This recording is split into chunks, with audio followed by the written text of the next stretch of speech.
Hello and welcome back to the General Relativity lectures. We are now approaching the final week of the course. As I said at the end of the last lecture, today I will discuss another of the classical tests of general relativity, namely the perihelion precession of Mercury.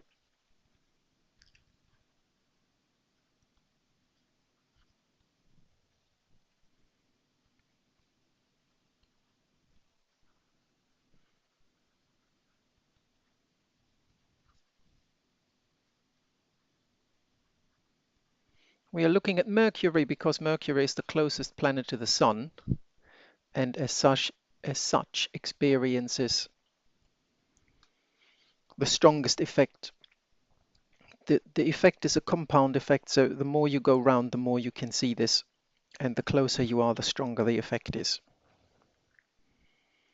So recall that in Newtonian gravity, the idealized two-body problem, which would be the Sun and the planet Mercury, if you think about this idealized problem, then the solution to Newton's 1/r gravitational potential would be an exactly closed ellipse. And as I said before, the real ellipse, even in Newtonian gravity, is not exactly closed because all the other planets perturb the gravitational field of the Sun and hence stop the ellipse from exactly coming back to where it started.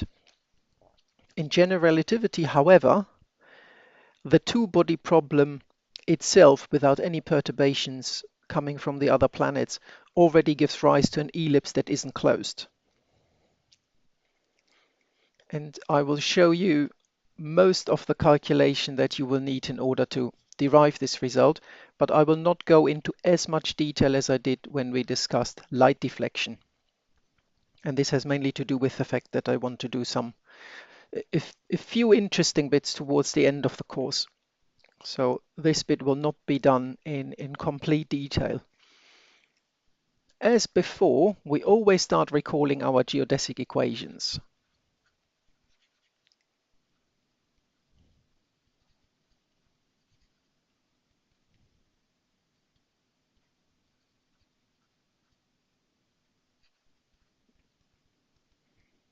Recall that we work in a four-dimensional manifold, therefore we have four coordinates and therefore we get four geodesic equations.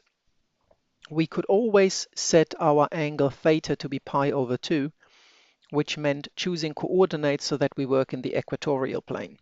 Hence it reduces to three equations. And those three equations where we had an expression for the constant of integration capital E, which we said was related to energy, but not really energy, but related to it. And this conserved quantity emerged because our Lagrangian is time independent and hence energy is conserved. Our second equation gave us that our phi dot was also a conserved quantity, which we called L. And again, this makes sense. We are dealing with a spherically symmetric situation and hence angular momentum should be conserved. And the one equation that contained all of the dynamics was this one, which we read as kinetic energy plus potential energy is a constant, where we recall here that E and L are constants.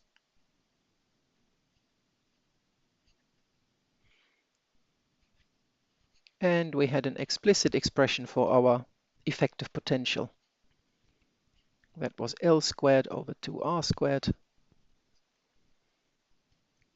plus Lm over R minus ml squared over R to the 3, and then here a constant minus L over 2. And you recall that this term here, where you multiply m and L squared, and which has the cubic factor in the denominator, this is the general relativistic term in the effective potential. This m over r term is just the Newtonian 1/r potential, and this is the centrifugal barrier term.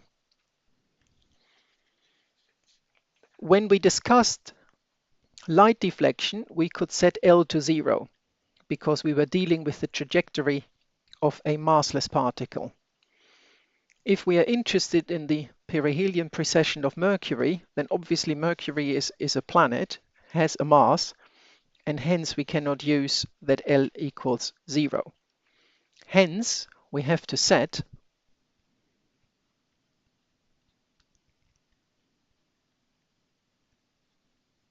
L to be -1 because we are dealing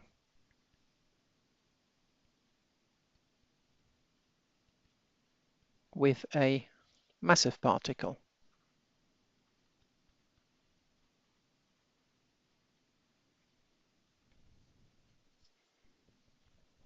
As before, maybe I should draw this little picture again. We have here the sun,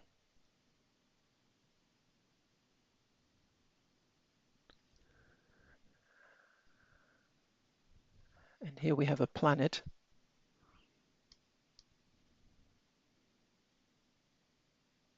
And the planet is traveling around the sun.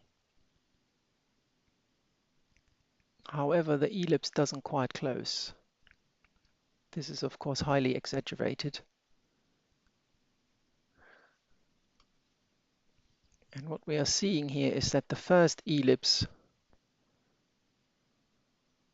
would be this one, and the second ellipse would roughly be this one. And this object here in the middle is again something like a delta phi that we are interested in computing.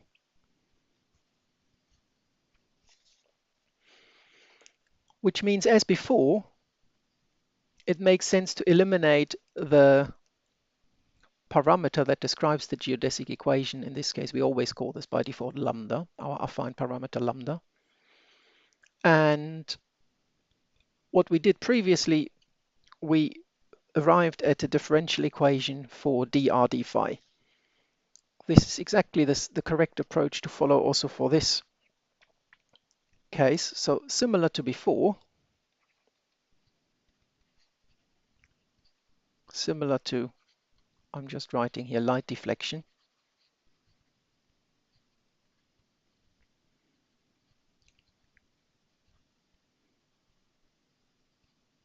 We begin with dr d phi, and you remember there was a square root which appeared at some point. By the chain rule, this is r dot over phi dot squared.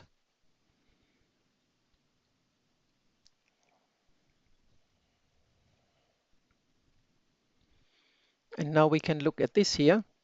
If we multiply this through by 2, we find an explicit expression for r squared, and we get 2 times the potential, which means here on the top we can write E squared minus the effective potential.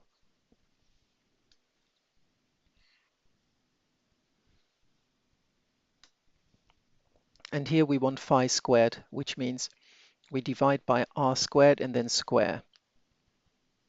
L squared over r to the 4.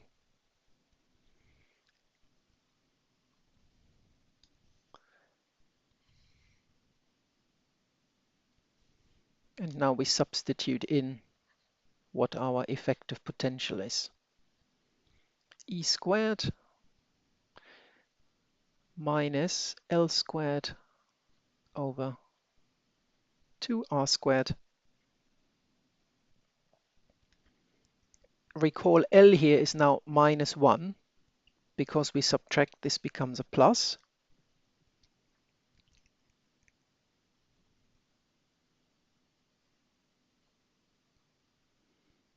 Here, this becomes also a plus.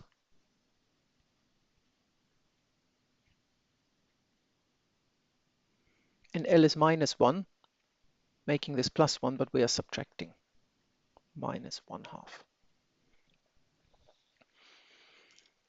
And as before, if you recall this, as before, it made sense to change variables. We'll do this in a moment.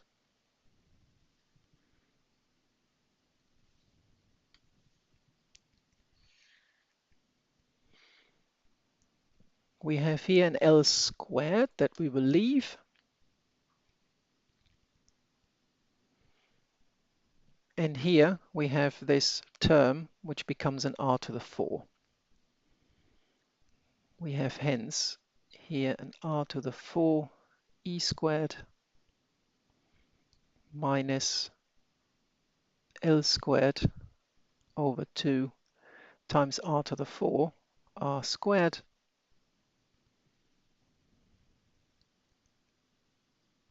that was an L, apologies for this,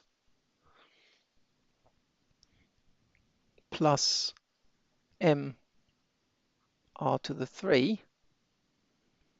This term becomes ml squared r, and this one is minus a half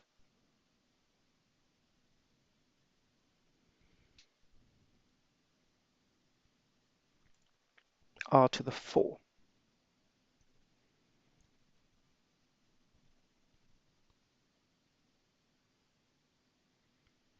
Yeah, that looks all good. It does not look all good because I forgot here my factor of 2. So obviously in the live class you would have shouted immediately.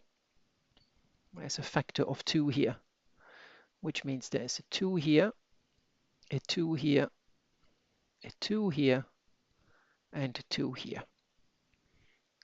A 2 here, a 2 here, a 2 here,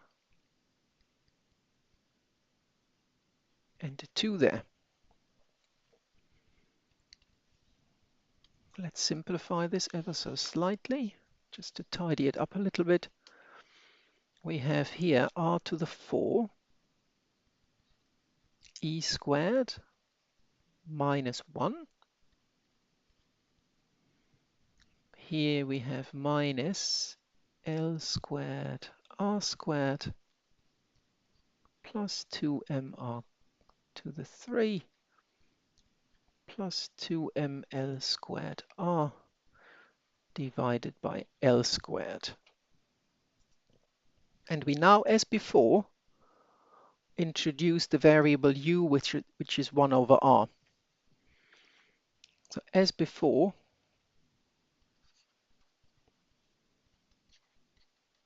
it is useful to introduce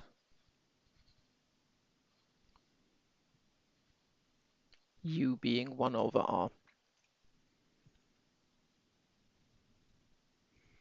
This means du is minus 1 over r squared dr.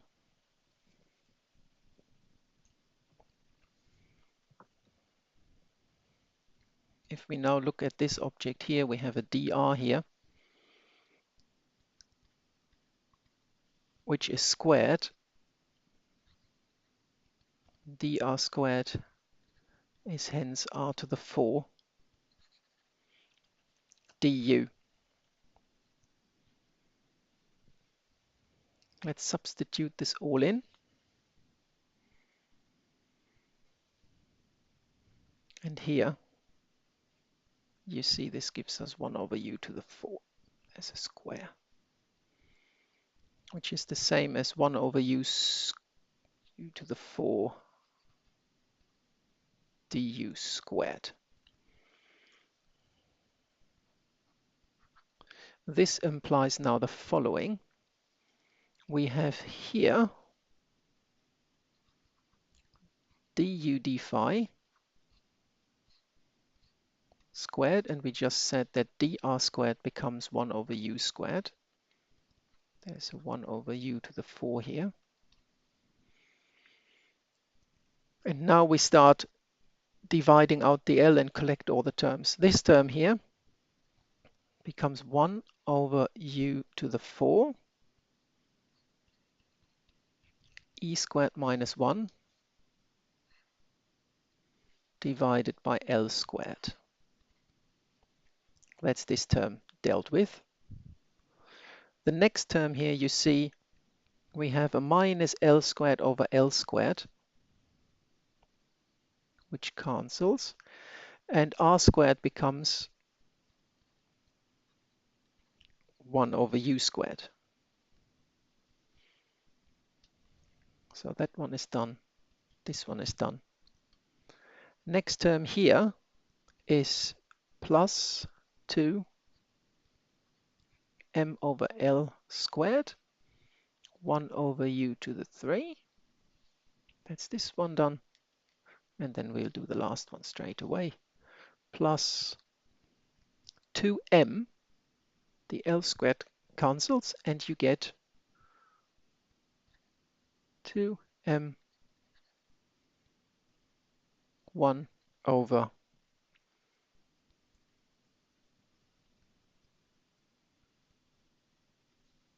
u, because there wasn't a square here. I copied this wrongly from up there. We can now multiply by u to the power 4, which gives us du d phi squared. The first term now becomes e squared minus 1 over L squared. And I'm now collecting all the other terms in powers of u. Here I divide by u to the 3, so this will become linear in u. 2m over L squared u. Next term here, this one, is minus u squared. And here I get 2m u to the 3. This is now a first order ordinary differential equation, because you could take the square root of this, which then looks a bit ugly, and then you could hypothetically integrate this. However, you will encounter that you cannot write down this solution in terms of elementary functions. It requires the use of elliptic functions. However, we are actually, as in the case of light deflection, we are not really interested in the exact solution of this.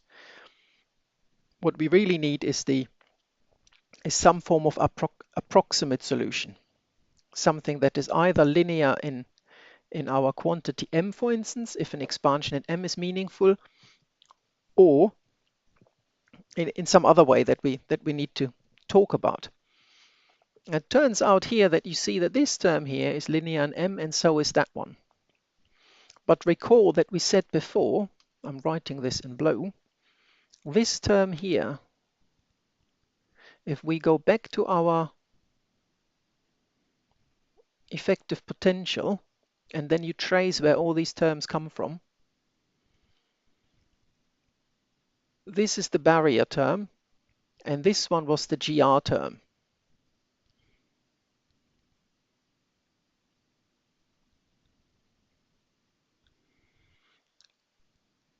And this term is for us interesting because it has here a cubic power. And so our idea will be to make a clever approximation that will help us to understand what this solution is.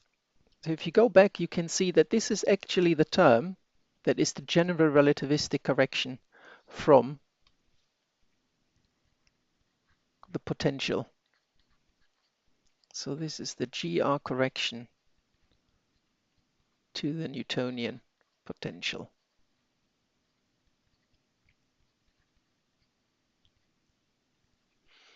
Which means these first three terms here on the right-hand side actually correspond to the Newtonian solution.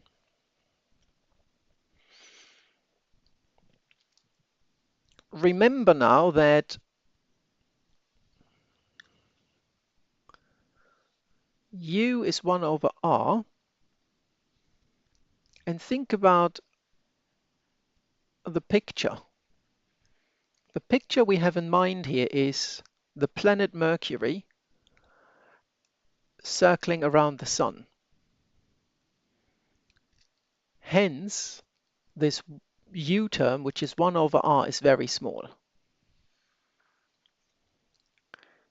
So the radius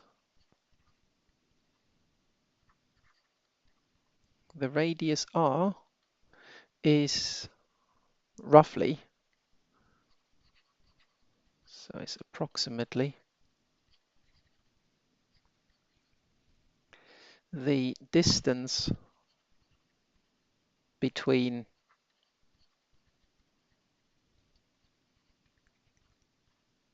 Mercury and the Sun.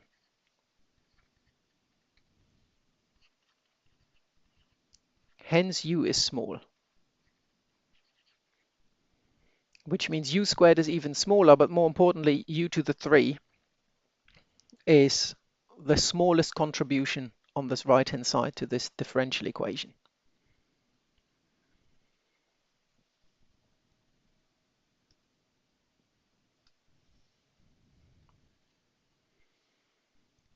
And in this case, instead of trying to do a series expansion m to extract the angle, the deflection angle that appears when we study light deflection, in this case it makes sense to first study this equation assuming that U is small and leaving out the cubic term.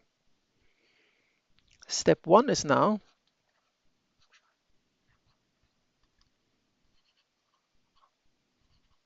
to neglect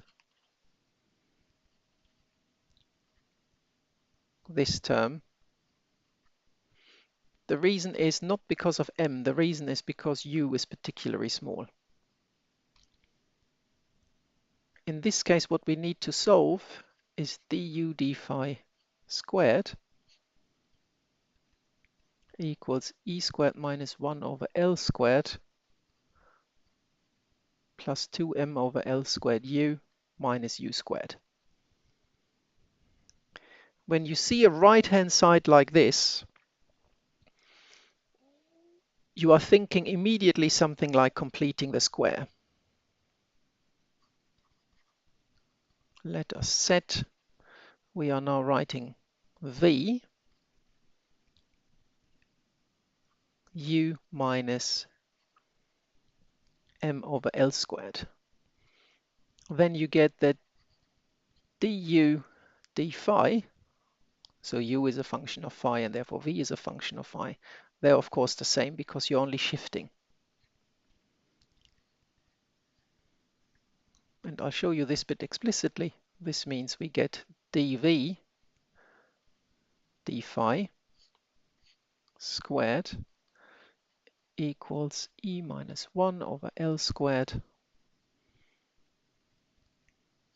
plus 2m over L squared. U is V plus m over L squared minus U squared.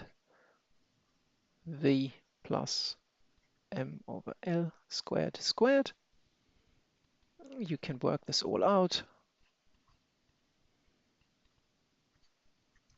2ml squared V plus 2m squared over L to the 4, and then we subtract from this V squared plus 2m L squared V plus m squared over L to the 4. And what we need to see here is that this term linear in V now cancels this term linear in V, and what we end up with is a much nicer looking equation.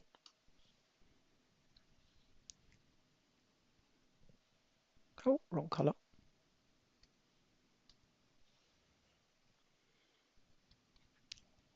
Our constant here doesn't change, e squared minus 1 over L squared. We have here 2m squared over L to the 4. We subtract 1. We are left with 1. And here we only have v squared, which means what we actually have is something like a new constant c squared minus v squared. All I'm doing is I'm calling this guy here c squared. And if you look at this, this looks like a very, very familiar integral. If we now take the square root,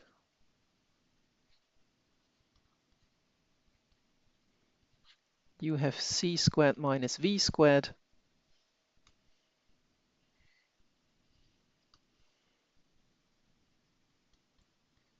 you can now do the separation of variables, dv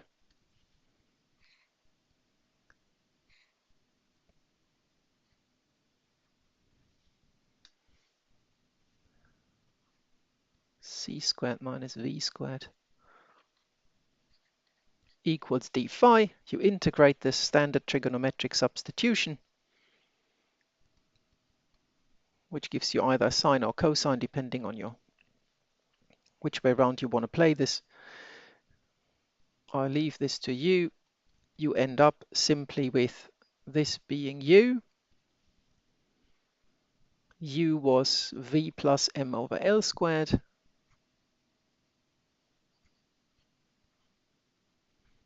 V here is some trigonometric function, and the way I'm writing this is then m over L squared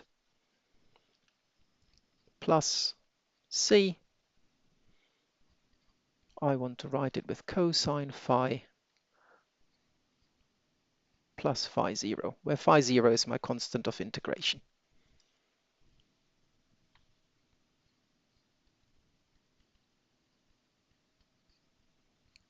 Constant of integration.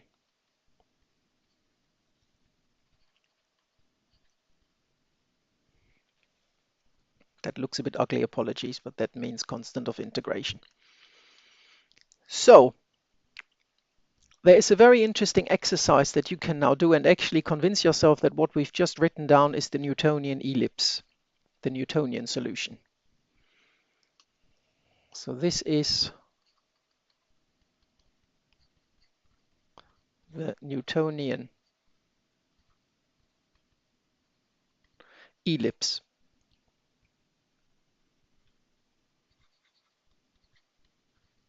I put this in quotation marks because there's no such thing as the Newtonian ellipse. But what I mean by this in this context is, of course, this is the ellipse that emerges when you are studying the Newtonian two-body problem, in which case you get an ellipse, and I'm just calling this the Newtonian ellipse. So a good exercise is to actually check that this is true. This is actually an ellipse. Normally we write an ellipse a little bit like x squared over a squared plus y squared over b squared equals a constant. And you can show that this representation of the ellipse does indeed reduce to this form. But it is a bit of a lengthy calculation. The important thing about this solution is something different though. Note this solution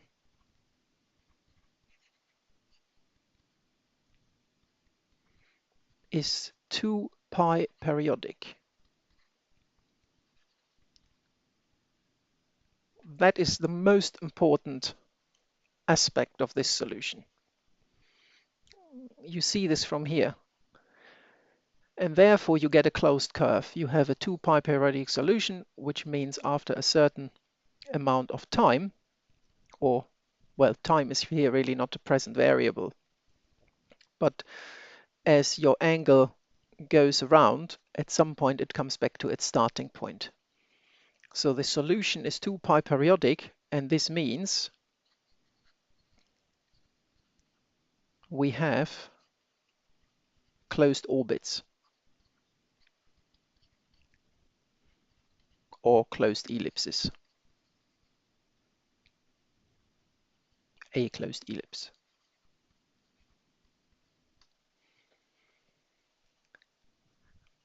If we now repeat this calculation and look at the solution to the next order, then you will find that the resulting solution is no longer 2 pi periodic.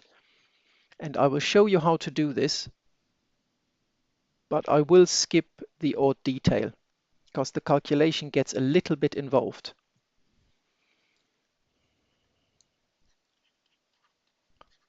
For the next order,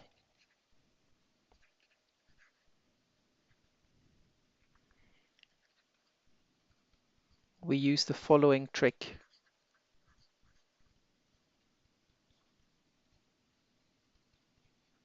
And I deliberately use an approach that is different to the approach used in light deflection because it shows you different tricks you can do. question is, we've now managed to solve this ODE without the cubic term. And we already know, because I told you, that you can't solve it. I mean, you can. 1 second. Apologies for my phone which rang again. I'm absolutely convinced that the probability of my phone ringing is higher when I record a lecture. I was just trying to discuss with you how we can extract the next order correction to our differential equation, which is this one here. And we know that we can't really solve it easily with those cubic terms here. And the trick is now the following. We know that the solution we have found for V, which is the solution to the equation without the cubic term, must be close to the full solution, because we only neglected cubic contributions, which we know are very small. Hence, we can extract the next order correction to this equation by, instead of solving this equation quadratic in U, we can now solve it quadratic in V, because V is much closer to the complete solution U.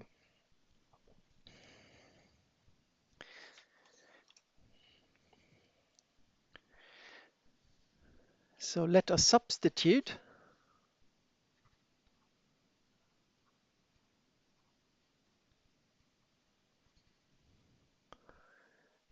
U equals V plus M over L squared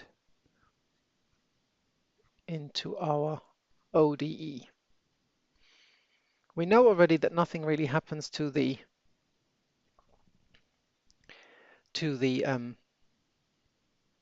left-hand side here, and we already know what happens to this part because we already did the transformation.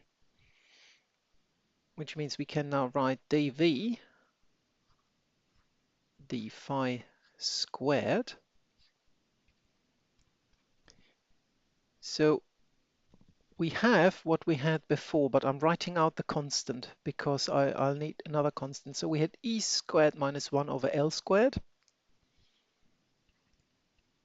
E squared minus 1 over L squared plus M squared over L to the 4 minus V squared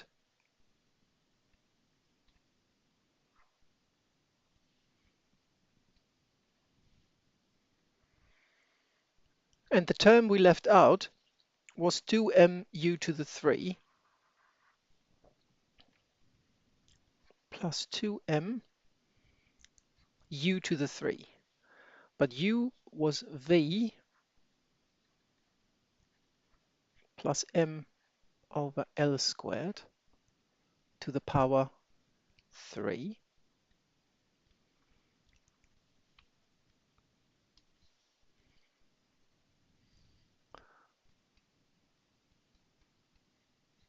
And as I said, the idea now is we know that V is the approximate solution to, or V is the exact solution to the equation with quadratic terms, and hence it is the approximate solution to the equation with cubic terms. So if we now retain the quadratic terms in V, which come from this cubic term here, you will see this in a minute, then we can construct the next order solution. So what do we get here? We get v to the 3 plus 3 v squared m over L squared. So these are the numbers from Pascal's triangle, 1, 3, 3, 1, plus 3 v. Now this one gets squared, m squared over L to the 4 plus the final term,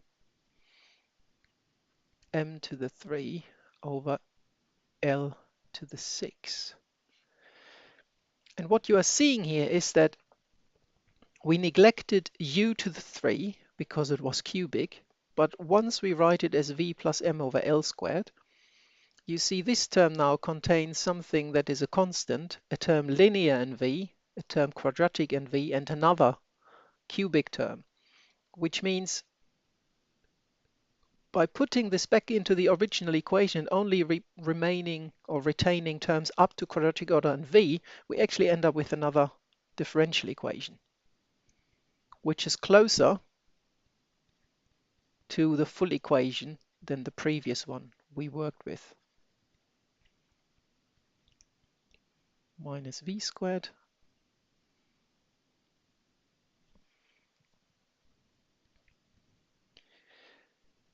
let's collect all of this. We have 2m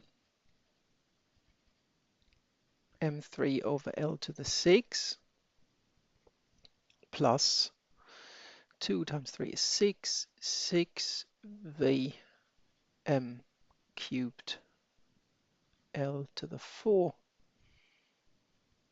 plus 6v squared m squared over L squared plus 2mv to the 3. And now it is this term which we will neglect.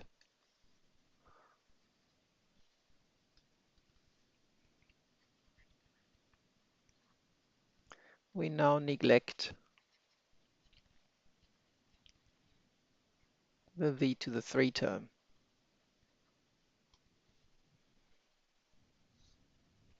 Let us collect all of this and write it slightly differently.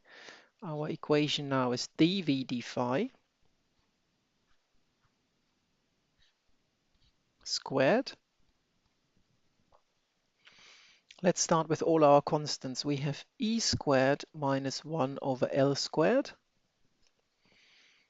We have then here m squared over, shouldn't this be L to the 4?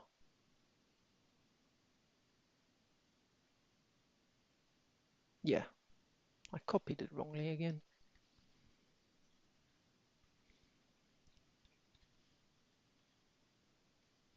Plus m squared over L to the 4 plus this term from over here that doesn't contain any v's. It's this one.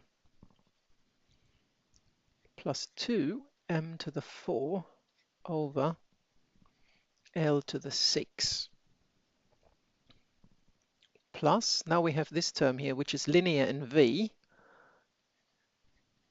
6m to the 3 over L to the 4v. And then minus, we have two quadratic terms. This one here is quadratic with the minus 1, and that one is quadratic here.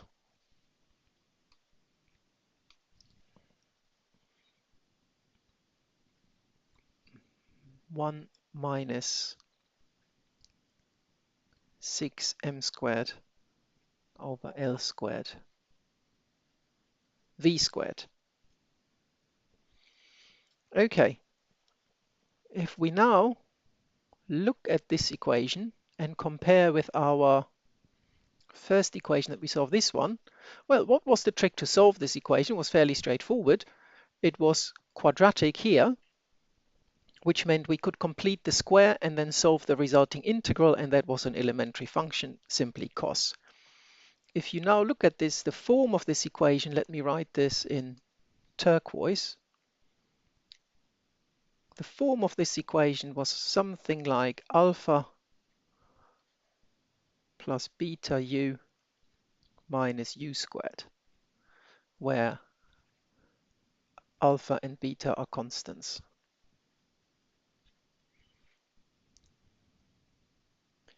If we now look at this equation here, this is of the form alpha bar, because the constant is different, plus beta bar v, again because the constant is different, minus gamma v squared, where we note that this gamma is not 1. And this is, in a sense, the most important observation. You will see in a minute why. We have very much the same form except for this thing gamma. So completing the squares as before,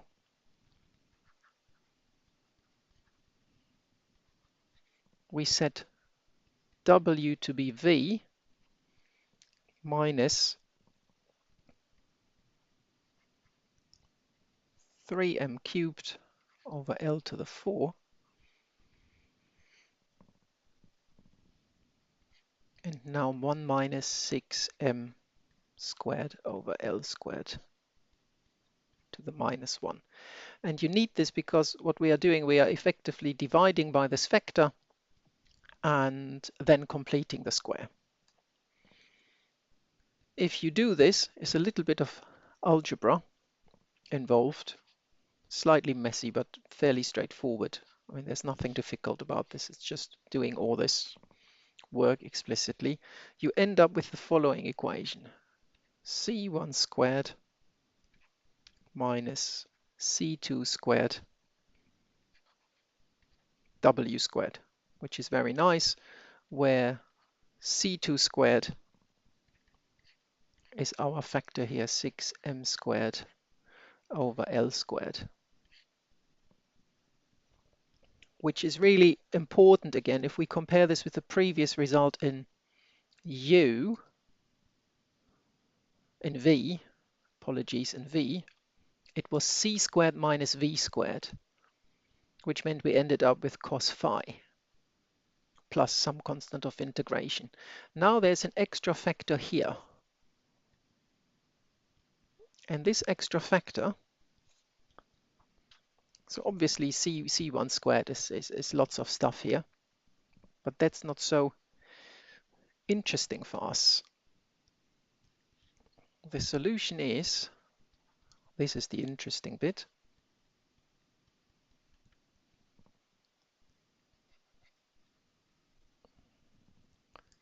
C1 over C2 cosine C2 phi plus another constant of integration.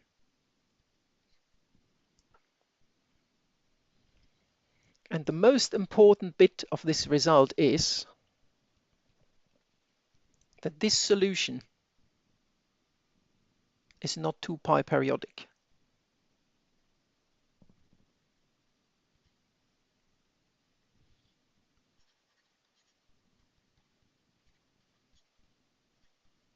Two pi periodic.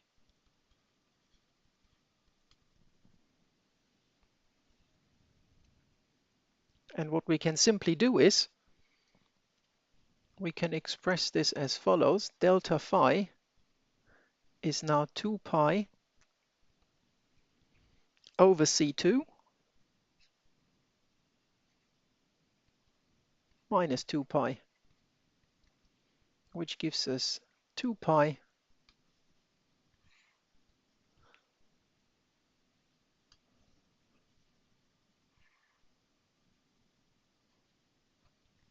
over the square root of this thing here, 1 minus 6m squared over L squared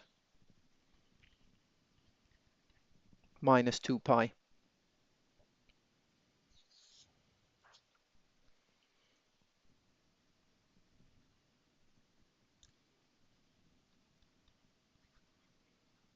Now, as before, we assume m to be small.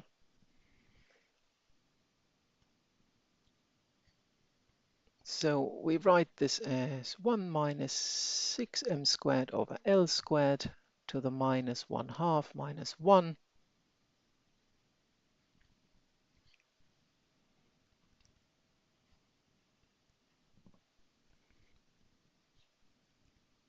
standard approximation. This becomes 1 plus 1/2 of this object here minus 1, sometimes called binomial expansion. And all we get then is 3 m squared over L squared plus terms which are then of higher order.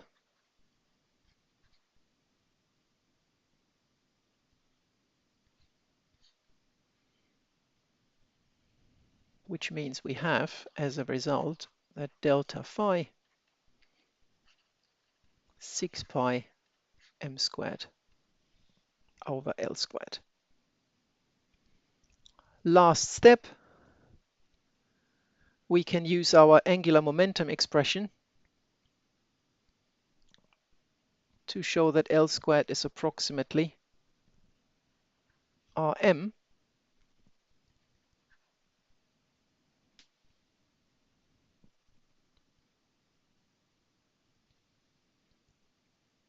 and hence we get our final result of delta phi, and I'm reinserting my constants in a minute. 6 pi m squared asks m, which gives us 6 pi m over r, or 6 pi gm over c squared r. It doesn't fit on the page. And now you can again assume, so set m to be the solar mass,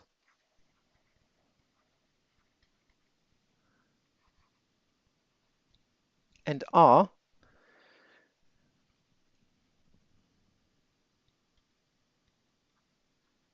the semi-major axis of Mercury.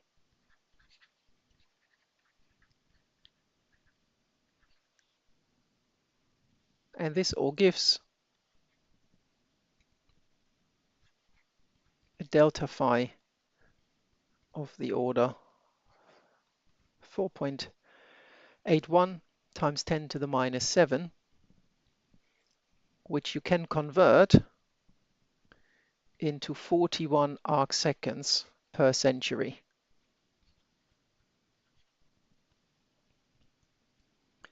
And you can correct this factor if you take into account the eccentricity of the orbit. But anyway, it has been known for quite a while that approximately 43 arc seconds were unaccounted for. GR predicts in this calculation 41. If you take eccentricity into account, it becomes exactly 43. So I went into slightly more detail than I anticipated, but now you have seen the full derivation of this, up to the point where you have to work a little bit on those algebraic steps here and convince yourself that the solution is right. So that is the second classical test, perihelion precession of Mercury, which then gives us a very strong hint together with light deflection that this is definitely a theory that is superior to Newton's theory, and it makes all the correct predictions. So it was this small amount that was unaccounted for by taking into account all the perturbations of the other planet on the orbit of Mercury. In the next lecture, things will get more interesting. I mean, really interesting, because we will have a closer look at the Schwarzschild solution, and we will write down a few null geodesics, and that will show us that r equals 2m is a coordinate singularity and not a real space-time singularity. Now, nonetheless, some strange things happen there. So that is what we will do at the next lecture. Thank you very much.